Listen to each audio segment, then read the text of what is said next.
हकीकत जुर्अतो हिम्मत का है इजहार, सीधी बात रिवायाते सहाफत का अलम बरदार, सीधी बात। नाज़रीन गिरामी, अस्सलामु अलैकुम वरहमतुल्लाहि वबरकातुहू। सीधी बात के ताज़ा तरीन प्राइम टाइम में आप लोगों का इस्तकबाल है। नाज़रीन गिरामी, मैं अंसार अज़ीज़ नदवी इस वक्त आप लोगों के सामने कुछ अहम तरीन ख़बरें, कुछ वायरल वीडियोस और तनक़ीदी तबसरे लेकर के हाज़िर हुआ।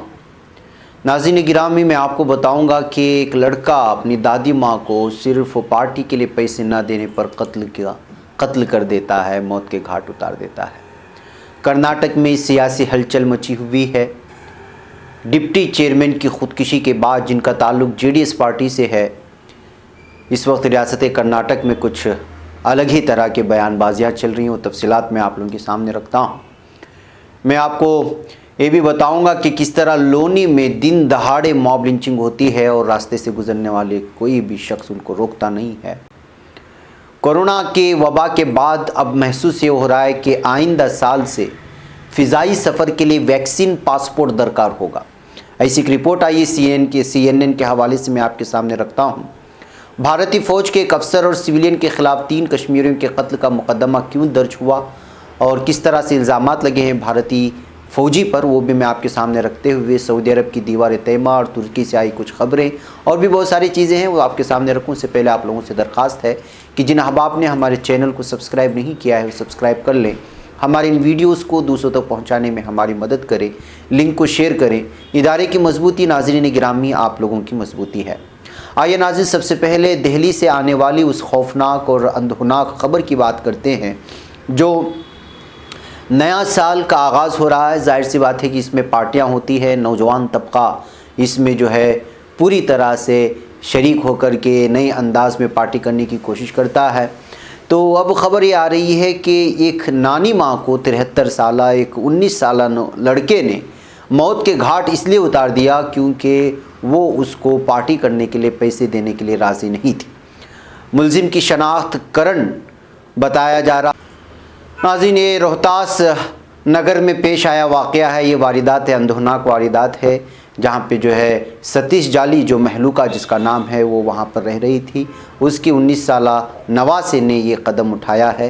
तो इस तरह इस वक्त पुलिस उसके पड़ोसियों की जानिब से इत्तला करने पर हथौड़े से सर पर मार करके कत्ल कर देने के बाद इस वक्त मुलजिम की तलाश में पूरी तरह से पुलिस जुटी हुई है। तो नाज़रीन, आप अंदाज़ा लगा सकते हैं कि पार्टी करने के लिए पैसे ना देने की वजह से किस तरह से अपनी ही दादी माँ को एक लड़का मार देता है। नाज़रीन गिरामी, ऐसी एक वारदात आई इस वक्त आज लोनी से, जी हाँ, यूपी के लोनी से एक शख्स को राह चलते दिन दहाड़े मार दिया गया। मॉब लिंचिंग हुई, लेकिन वहाँ से गुज़रते हुए कोई भी फ़र्द ने इस मॉब लिंचिंग को कहें या इस गुंडागर्दी को रोकने की कोशिश नहीं की है। ये तस्वीर इस वक्त बहुत ज़्यादा वायरल हो रही है। ये हालात बन गए इस वक्त यूपी के गाज़ियाबाद के लोनी में। आप अंदाज़ा लगा सकते हैं कि, और आप पूछ सकते हैं कि राह चलते एक शख्स को दिन दहाड़े मार दिया जाता है, कोई वहाँ पूछता नहीं है, पुलिस नहीं है। असल में इस वक्त सदर राज की ज़रूरत कहाँ है, यूपी में या किसी और रियासत में?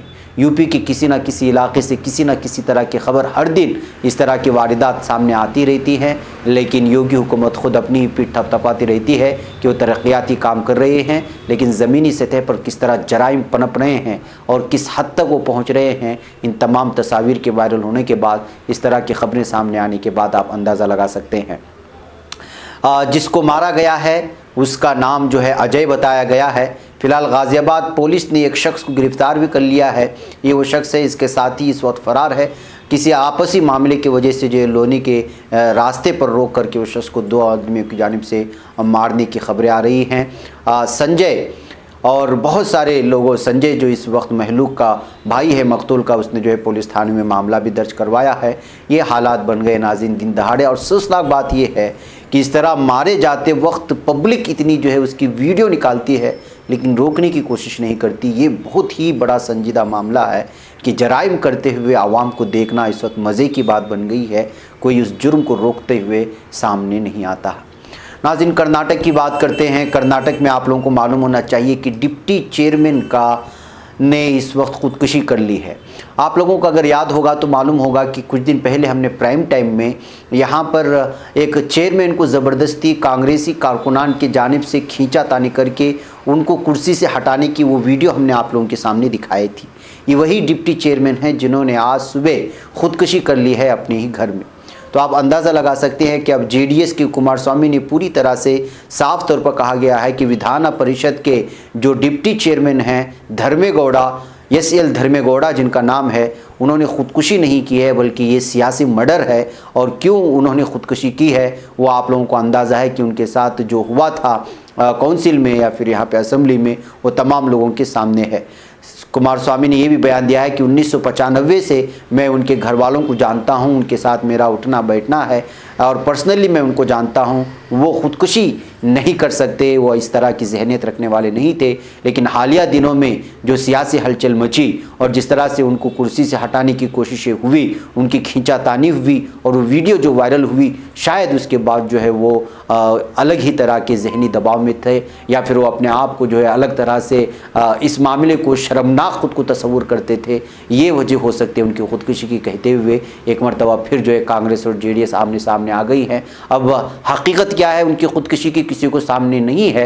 अलबत्ता जेडीएस के कुमारस्वामी ने जो है इस वक्त उस वाक़े का ज़रूर हवाला दिया है अपने बयान में। तो इस तरह से इस वक्त इस कमेंट्स पर पूरी तरह कांग्रेस किसी भी तरह से बयान देने से जो है इनकार किए हैं। उन्होंने कहा है कि धर्मेगौड़ा के मौत पर शायद जो है दिल बर्दाश्ता हो चुके हैं कुमारस्वामी, वो कुछ भी कह रहे हैं, लेकिन हम इस पर फ़िलहाल कोई कमेंट नहीं करेंगे, इसलिए कि इस वक्त ये मौका नहीं है कि जो है किसी के मौत पर या किसी की खुदकुशी पर सियासत की जाए। ये कांग्रेस की जानिब से आया है।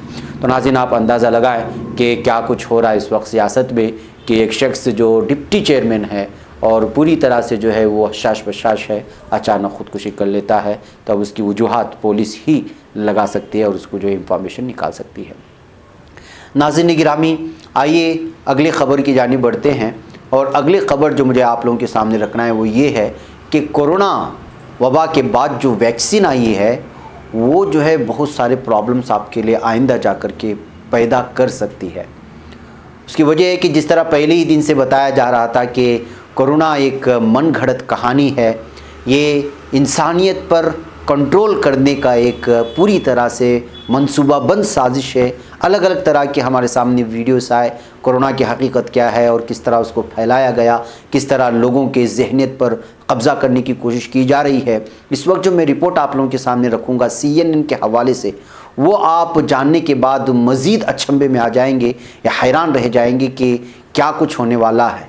आइंदा कोई भी सफ़र या आप किसी भी मजलिस में जाना चाहते हैं तो आपको एक ऐप का इस्तेमाल ज़रूर करना होगा और वो ऐप आपको दुनिया को या किसी भी कंपनी को बताएगा कि आप वैक्सीन लगाए हुए हैं या नहीं लगाए हुए हैं।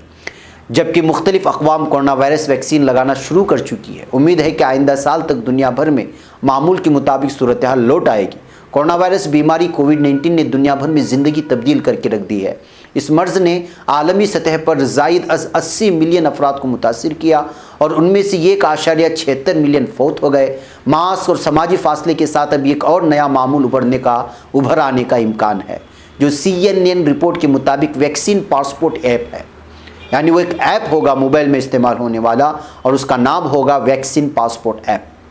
जैसा कि नाम से जाहिर है कि एक मोबाइल ऐप जो इस बात का सबूत होगा कि सारिफ कोरोना वायरस टेस्ट में नेगेटिव पाया गया है या नहीं पाया गया है। मुख्तलिफ मुल्कों में प्रोग्रामों के मकामात, स्टेडियम्स, सिनेमा थिएटर्स, दफातर वगैरह को जाने के लिए उसके लिए पासपोर्ट के मुमासिल होगा।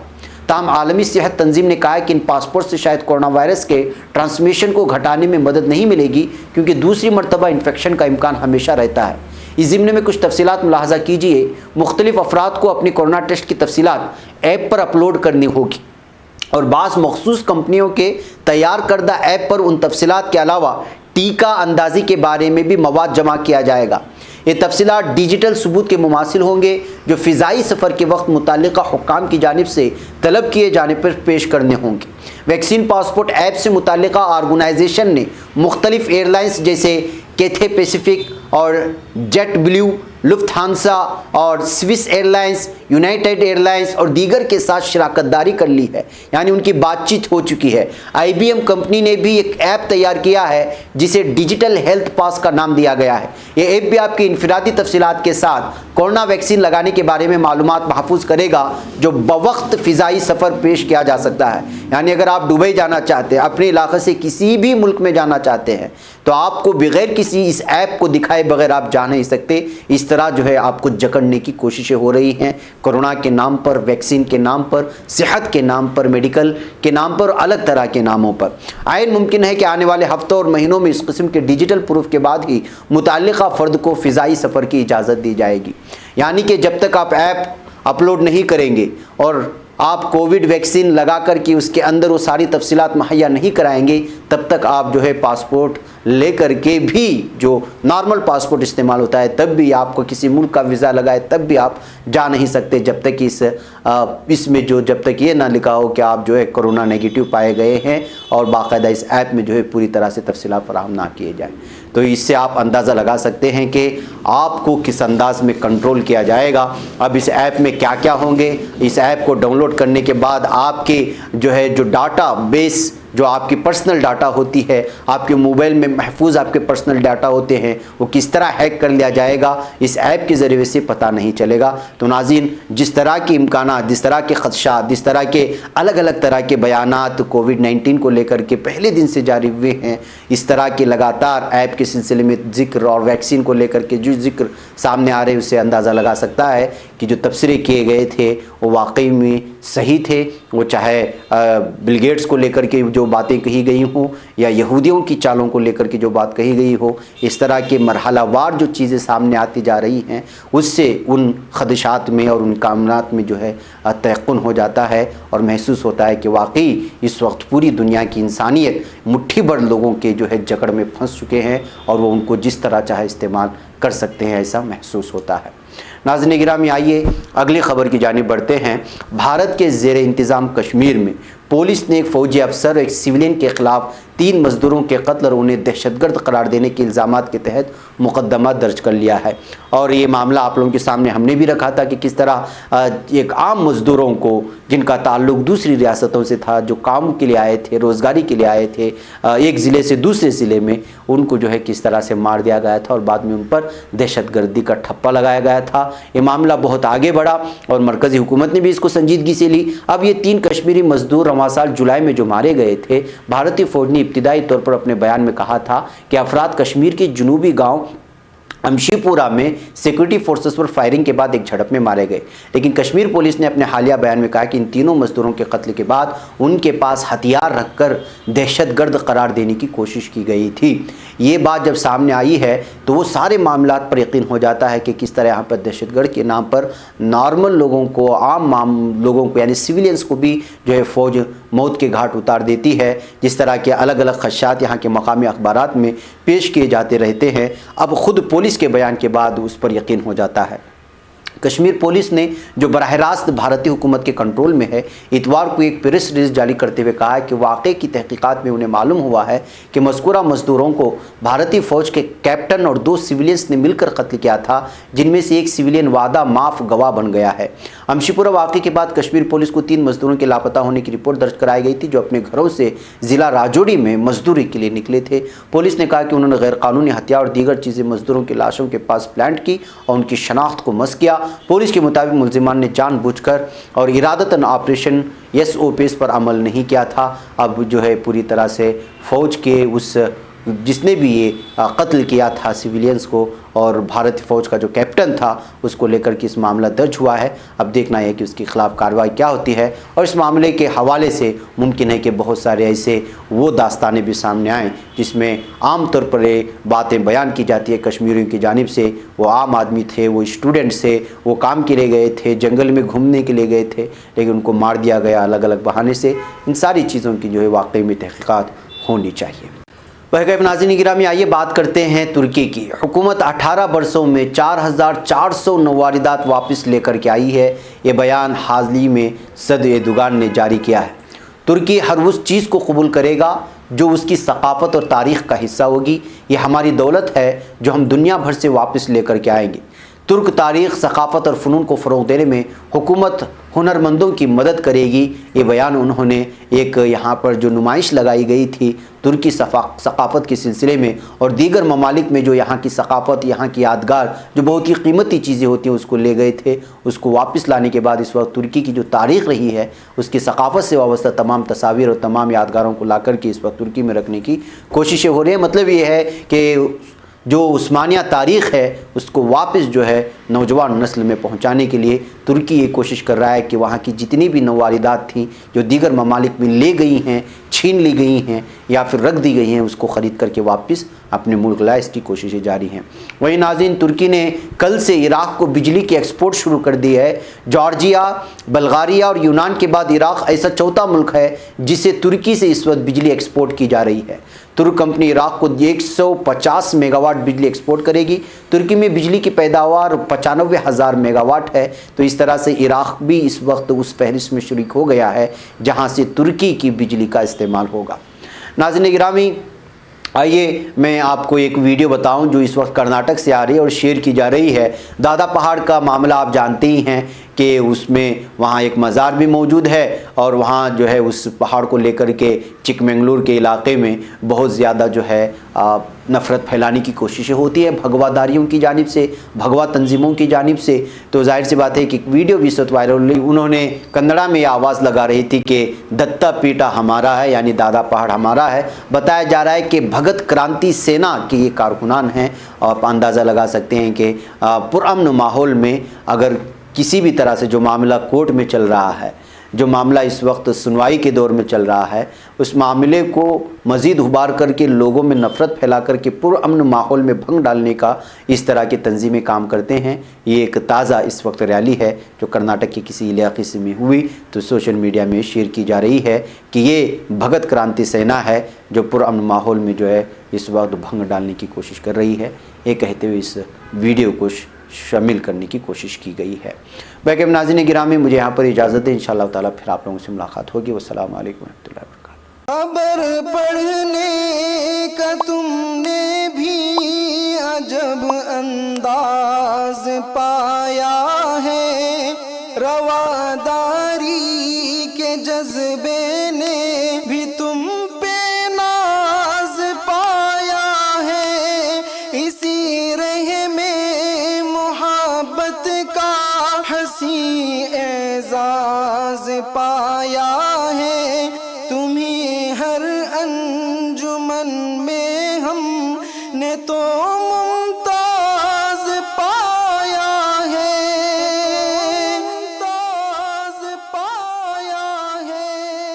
तुम्हीं से है तरक्की पर अजीज अंसार, सीधी बात अजीमत जुर्अतों